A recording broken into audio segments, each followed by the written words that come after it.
اللہ تعالیٰ نے جب بھی قرآن میں حیات کا ذکر کیا ہے تو اس سے مراد انسان کی روحانی حیات ہے، اس کی روحانی زندگی ہے، کیونکہ ایک ایسی زندگی جس میں انسان کا جسم تو بہت تندرست ہو مگر روح کا نہ اللہ سے تعلق ہو،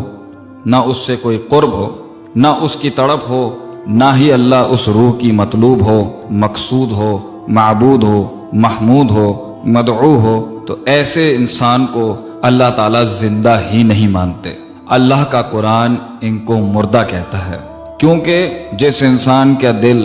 اللہ کی یاد سے زندہ اور منور نہیں،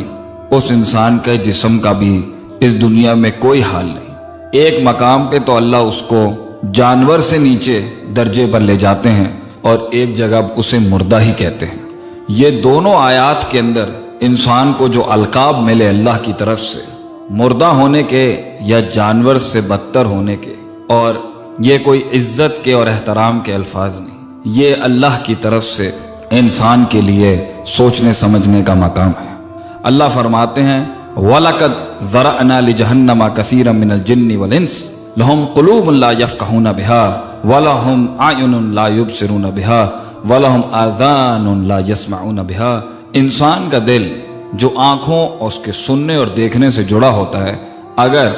وہ اللہ کی یاد سے، اس کے قرآن سے، اس کی کتاب سے اور اس کے فرمان سے غافل ہو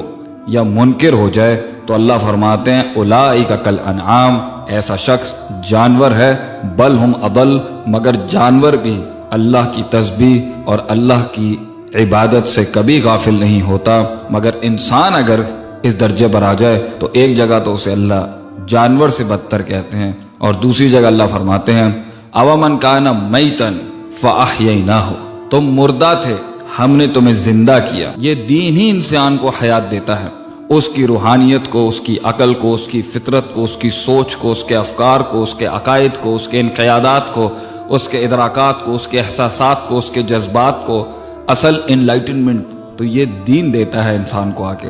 جب وہ حق و باطل، صحیح اور غلط کا میزان اور کرینہ سیٹ کرتا ہے، وہ یہ دین کرتا ہے، تو اللہ فرماتے ہیں تم مردہ تھے،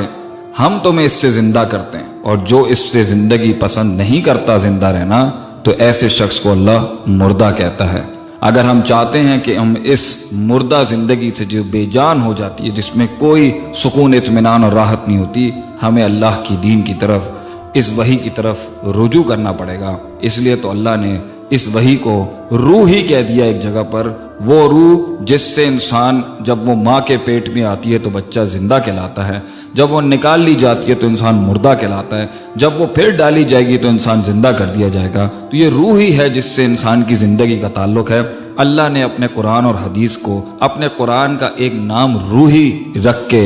روحی بتا کے اس کو آگے بیان کیا۔ اللہ نے اپنے قرآن کا ایک نام ہی روح بتایا، وَكَذَلِكَ أَوْحَيْنَا إِلَيْكَ رُوحًا مِّنْ أَمْرِنَا، اور ہم نے اپنے حکم سے آپ کی طرف یہ روح بھیجی ہے جو ان مردہ دلوں میں جان ڈالے گی۔ مَا كُنْتَ تَدْرِي مَا الْكِتَابُ وَلَا الْإِيمَانُ، ایمان، کتاب اور یہ قرائن اور یہ میزان اور یہ حق اور باطل کی باتیں لوگ نہیں سمجھتے تھے۔ وَلَكِنْ جَعَلْنَاهُ نُورًا، اور ہم نے اسی روح کو ایک طریقے کا نور بھی بنا کے بھیجا ہے، تو نور سے آپ دیکھ سکیں گے اور حیات سے آپ چل سکیں گے۔ حیات و نور کے اس کمبینیشن کے بغیر انسان زندہ نہیں بلکہ مردہ ہے اور جانور سے بدتر ہے۔